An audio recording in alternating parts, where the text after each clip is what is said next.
प्यारे विद्यार्थी, स्वागत है आप सभी का मेरे YouTube चैनल नीरज ट्यूटोरियल में। आज हम अपने अगले पड़ाव में क्लास 10th अर्थशास्त्र विषय का अंतिम 5वां अध्याय शुरू करने जा रहे हैं, जिसका नाम उपभोक्ता के अधिकार है। उपभोक्ता के अधिकार में हम देखेंगे क्या होता है। उपभोक्ता के अधिकार में हम देखेंगे कि जो बाजार की आर्थिक क्रियाएं होती हैं, उन क्रियाओं में उपभोक्ताओं के साथ जो फ्रॉड या फर्जीवाड़ा होता है, उससे बचने के लिए जो आर्थिक गतिविधियां की जाती हैं, उन गतिविधियों के बारे में हम चर्चा करेंगे। तो ठीक है, हम देखते हैं कि सबसे पहले बाजार में उपभोक्ता क्या होता है। सबसे पहले हमें चर्चा करनी है कि उपभोक्ता किसे कहा जाता है और उपभोक्ता क्या होता है। ठीक है, बाजार में हमारी भागीदारी उपभोक्ता एवं उत्पादक के रूप में होती है। हम क्या होते हैं कि बाजार में हम दो रूप, हमारे क्या होते हैं, दो रोल होते हैं। बाजार में एक व्यक्ति के दो रोल होते हैं। या तो एक व्यक्ति क्या हो सकता है, उत्पादक, ठीक है, या तो वो क्या होगा, उत्पादक, या फिर वो होगा उपभोक्ता। बाजार में एक व्यक्ति के दो ही योगदान होते हैं। या तो वो उत्पादक होगा, वस्तुओं का निर्माण करने वाला, या फिर होगा उपभोक्ता, वस्तुओं का उपयोग करने वाला। इस प्रकार से हमारा बाजार में रोल होता है उत्पादक और उपभोक्ता के रूप में। आगे हम चर्चा करेंगे कि हम उपभोक्ता के रूप में क्या करते हैं। तो जब हम एक उपभोक्ता होते हैं तो वस्तुओं का उपभोग करते हैं। तब क्या करते हैं हम, उपभोक्ता के रूप में हमारे द्वारा वस्तुओं का उपभोग किया जाता है। जब हम उपभोक्ता होंगे तब हम वस्तुओं का उपभोग करेंगे, और जब हम उत्पादक होंगे तब हम क्या करते हैं, जब हम लोग वस्तुओं का उत्पादन या फिर उसका क्या करते हैं, उत्पादन या फिर हम उसका निर्माण करते हैं। इस प्रकार से दोहरा योगदान हमारा होता है बाजार में। पहला उत्पादक के रूप में, जब हम उत्पादक होते हैं तब हम बाजार में क्या करेंगे, वस्तुओं का उत्पादन या फिर उसका निर्माण करते हैं। जब हम होते हैं उपभोक्ता तब हम वस्तुओं का उपभोग या फिर क्या करते हैं, उन वस्तुओं का उपयोग करते हैं। आगे हम देखेंगे कि बाजार में उपभोक्ताओं को सुरक्षा के लिए नियमों की आवश्यकता होती है। अब देखिए हम क्या पढ़ रहे हैं, उपभोक्ता अधिकार। अब जब हम एक उपभोक्ता के रूप में कार्य करते हैं तब क्या होता है कि बाजार में इन उपभोक्ताओं को किसकी आवश्यकता होती है, सुरक्षा की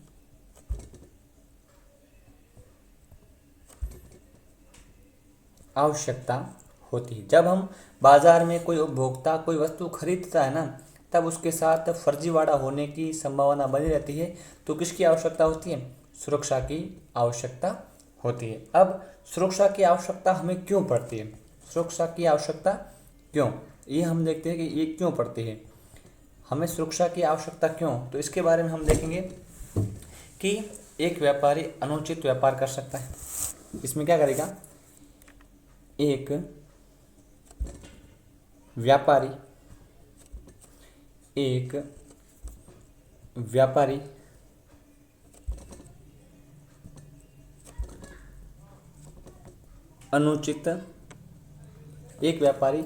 अनुचित साधन का प्रयोग,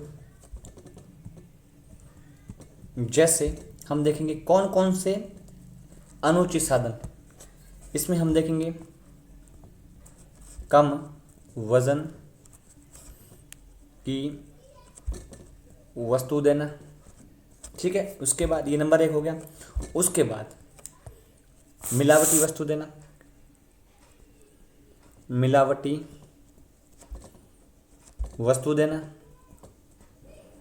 कम वजन, मिलावटी वस्तु। उसके बाद वस्तु पर अतिरिक्त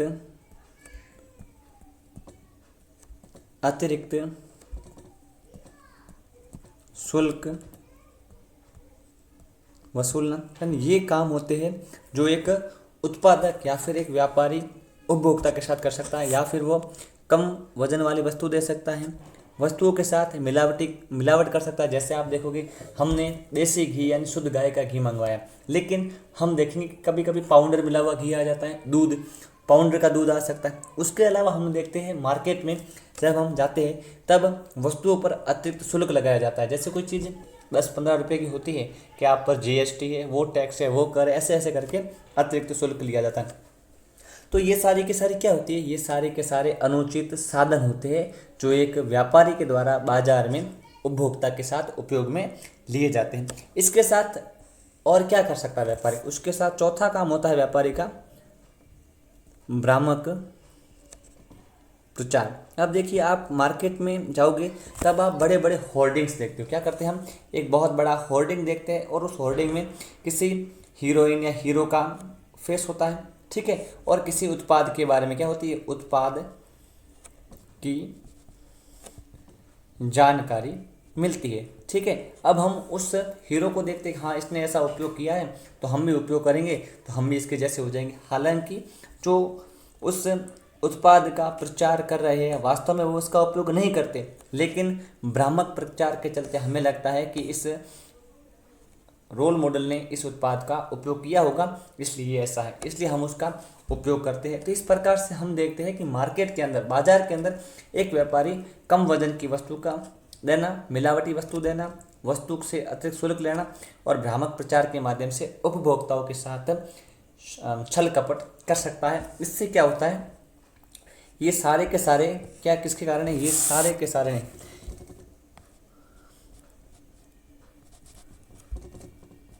उपभोक्ता के शोषण के कारण है। तो इन सभी को उपभोक्ताओं के शोषण का कारण माना जाता है। अब जब किसी उपभोक्ताओं का शोषण होता है तब हम देखते हैं उपभोक्ताओं द्वारा इनके विरोध में इसका क्या किया जाता है, इसका विरोध किया जाएगा। जब ऐसी सारी अनुचित संसाधनों का एक उपभोक्ता उपयोग करता है तो इसका विरोध होता है और इसके विरोध में हम देखेंगे क्या होता है, उपभोक्ता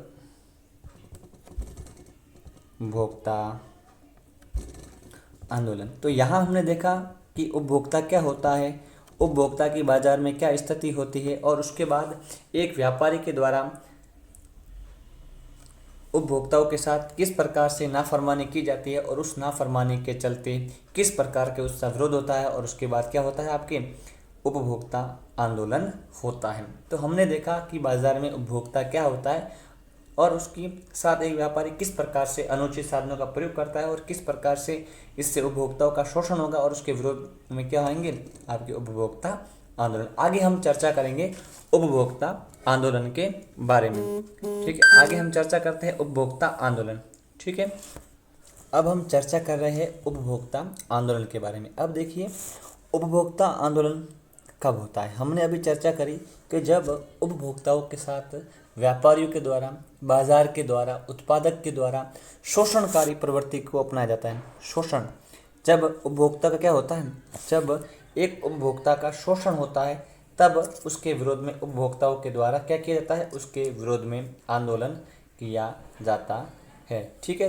उपभोक्ता आंदोलन, अब इसके बारे में चलेंगे। इसका मुख्य कारण होता है उपभोक्ता का शोषण। जब किसी भी उपभोक्ता के साथ क्या होता है, शोषण होता है, शोषणकारी प्रवृत्तियों को अपनाया जाता है एक व्यापारी के द्वारा, बाजार के द्वारा, तब उपभोक्ता आंदोलन होता है। इसका मुख्य कारण, शोषण के कारण क्या हम देखेंगे। शोषण तो होता है पर किन कारणों से एक व्यापारी के द्वारा उपभोक्ताओं का शोषण। पहला हम देखेंगे शोषण का पहला कारण होता है अत्यधिक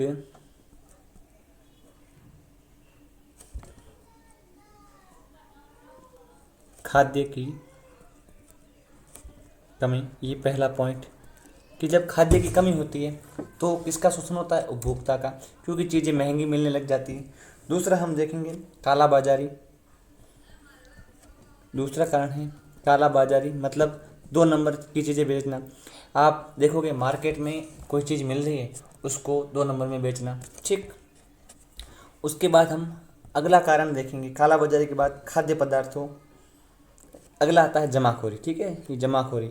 अब जमाखोरी में क्या होता है कि बहुत सारे व्यापारी वस्तुओं का उत्पादन होने के बाद अपने पास क्या करते हैं, एक भंडार के अंदर उसको जमा करके रखते हैं। ठीक है, उसको जमा करके रखते हैं और क्या करते हैं, बहुत सारी चीज़ें जमा हो जाने के बाद जब उस वस्तु की कीमत क्या होती है, जब उसकी कीमत प्लस हो जाती है अथवा बढ़ जाती है, तब उसको बढ़ी हुई कीमत पर क्या करते हैं, उपभोक्ताओं को बेचते हैं। जिससे क्या होता है कि उपभोक्ताओं के आय स्तर पर बहुत ज़्यादा प्रभाव मिलता है।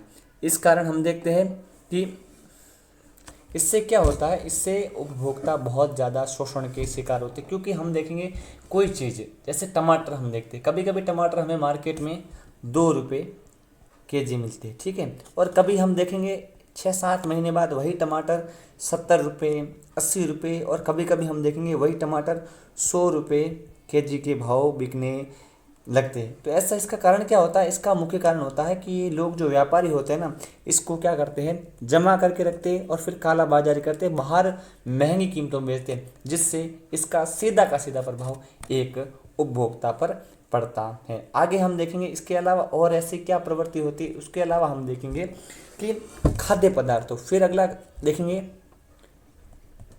खाद्य पदार्थों, खाद्य पदार्थों व तेल पदार्थों में मिलावट। अगला कारण है शोषण का सबसे बड़ा कारण वर्तमान में देखने को मिलता है मिलावट। हमने जैसे हमने मार्केट से घी खरीदा। ठीक है, अब मार्केट में हम देखते हैं कि गाय का घी होता है वो लगभग या तो 1000 रुपये केजी मिलता है, या फिर हम देखते हैं 900, यानी 900 या 1000 के आसपास हमें गाय का घी मिल जाता है। अब इसमें क्या मिलावट करेंगे, तो कभी कभी क्या करते हैं कि हमारे मार्केट में 2 प्रकार, एक तो वनस्पति घी मिलता है और एक गाय का घी होता है। तो वनस्पति घी गाय के घी की तुलना में बहुत सस्ता होता है। जब वनस्पति घी को गाय के घी के साथ मिलाकर बेचा जाता है तो आप देखोगे क्या हो गई, मिलावट हो गई। अब वनस्पति घी जो कि 500 रुपये केजी है, ठीक है, और वही हम देखते हैं गाय का घी 1000 रुपये केजी है। अब आधा और आधा, आप देखेंगे 500 रुपये तो इसके ले लिए और 250, यानी यहाँ पर कितना 250 रुपये का मुनाफा, अतिरिक्त मुनाफा कमा लिया। इससे क्या होता है कि उत्पादक के साथ छल और कपट होता है। ऐसी प्रवृत्तियों को निपटाने के लिए, ये जो प्रवृत्ति देखने को मिली, ऐसी प्रवृत्तियों को निपटाने के लिए हमारे भारत में 1960 के दशक में उपभोक्ताओं के द्वारा एक व्यवस्थित रूप से उपभोक्ता आंदोलन का उदय हुआ। तब हमने देखा शोषण के कारण क्या होता है, ये जो आपने देखी बातें, ये सारे शोषण के कारण थे। और इस शोषण के कारण क्या हुआ, 1960 के दशक में 1960 के दशक में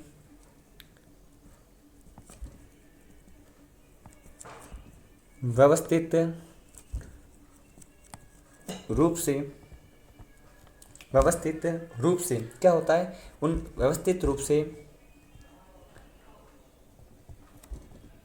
उपभोक्ता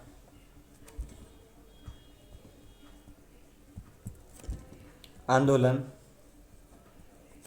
का उदय।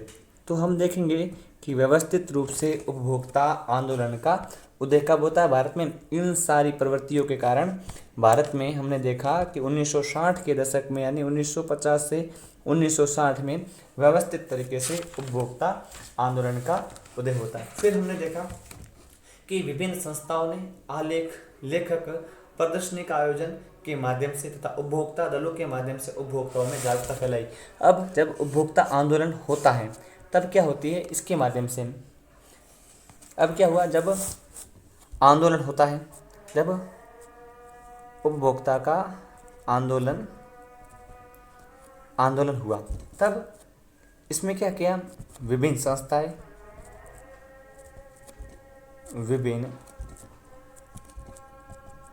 संस्थाएं, साथ ही साथ हमने देखा संस्थाओं ने अपने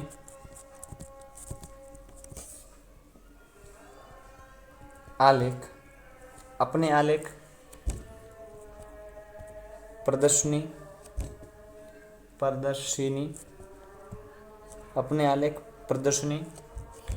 का आयोजन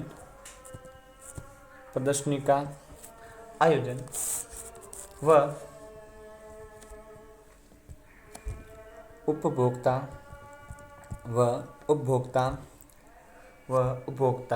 दलों के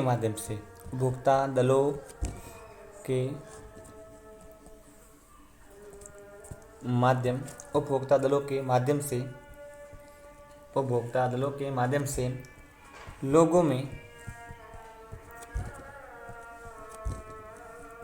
जागरूकता फैलाने का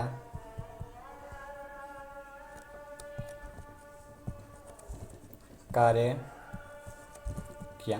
अब हमने देखा कि जब आंदोलन हुआ तब आंदोलन के बाद क्या क्या घटनाएं घटित हुई, तो हम कुछ घटनाएं देखते हैं।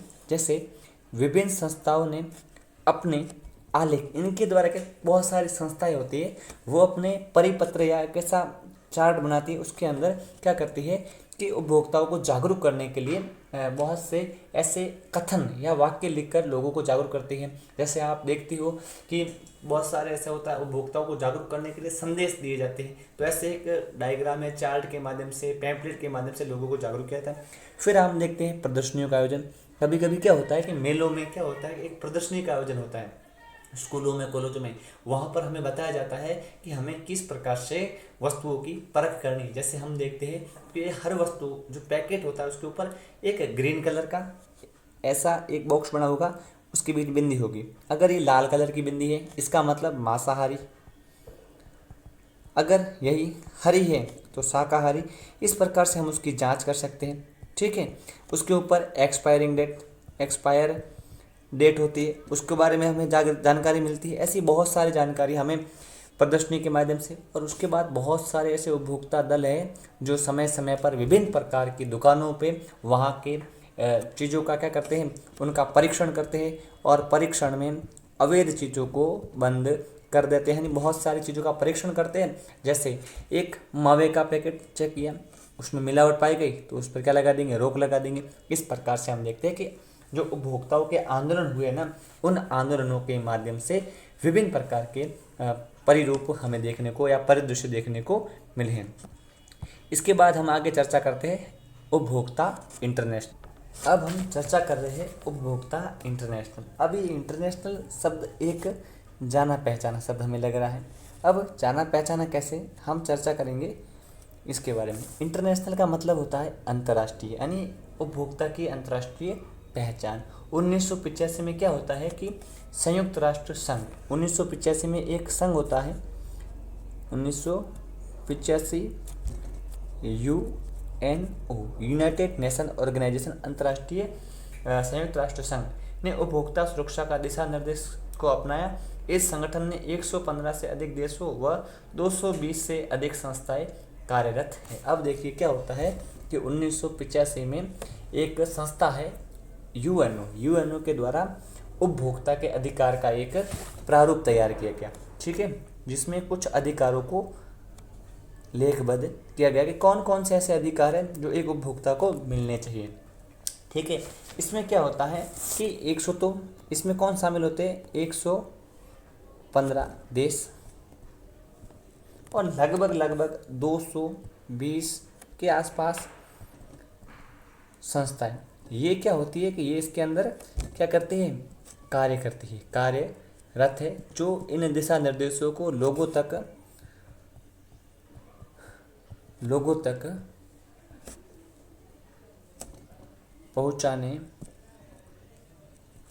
पहुंचाने का कार्य करती है। तो आप देख सकते हो कि 1985 में यूएनओ के द्वारा 115 देशों और 120 संस्थाओं के साथ मिलकर एक प्रारूप का निर्माण किया गया, उस पर कार्य शुरू किया गया, जिसमें लोगों को जागरूक करने का प्रयास किया गया, लोगों को जागरूक करने का प्रयास किया गया और वर्तमान में भी ये प्रयास आपके चालू है। इस प्रकार से हमने देखा उपभोक्ता इंटरनेशनल। इसमें क्या होता है कि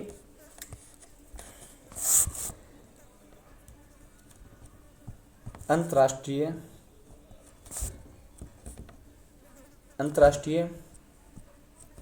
स्तर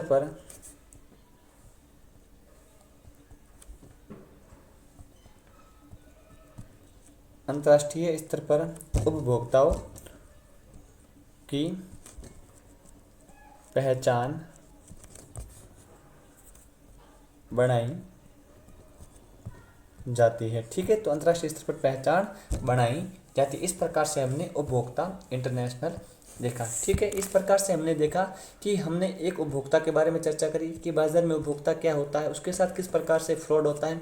फिर हमने देखा कौन कौन से ऐसे कारण हैं जो एक उपभोक्ता का शोषण करते हैं, उस शोषण से बाद उपभोक्ता विरोध करते हैं, उस विरोध के बाद हमने देखा कि वहाँ पर उपभोक्ता आंदोलन होता है, उसके कारण देखे। कारण के बाद हमने देखा 1960 के दशक में उपभोक्ता आंदोलन का उदय हुआ। आंदोलन में क्या होता है, विभिन्न संस्थाओं ने क्या किया, इसके लिए लोगों में जागरूकता फैलाने का कार्य किया। फिर हमने देखा कि 1985 में एक उपभोक्ता इंटरनेशनल नामक प्रारूप तैयार किया गया, जो यूएनओ के द्वारा 1985 में किया गया, जिसके तहत 115 देश और 220 संस्थाओं मिलकर कार्य कर रही है और लोगों तक जागरूकता पहुंचाने का कार्य कर रही है। इस प्रकार से हमने उपभोक्ता आंदोलनों के बारे में चर्चा करी। अगले पड़ाव में हम देखेंगे उपभोक्ता के अधिकार के बारे में चर्चा करेंगे। आज के लिए इतना ही। नेक्स्ट क्लास में हम शुरू करेंगे उपभोक्ता को कौन कौन से अधिकार मिलने चाहिए और वे अधिकार किस प्रकार से कार्य करते हैं। अभी के लिए धन्यवाद। आप मेरा वीडियो पूरा देखें। हर एक चीज़, हर एक बिंदु आपके लिए, आपके बोर्ड एग्जाम के लिए अति महत्वपूर्ण है। मैं चाहता हूँ कि आप 90+ स्कोर SST में ज़रूर अचीव करें। इसलिए आपको मोटिवेट भी किया जाता है कि आप देखो, एक वाक्य होता है कि एवरीथिंग इज़ पॉसिबल। एक मैं आज आपको एक बात बताऊंगा कि एवरीथिंग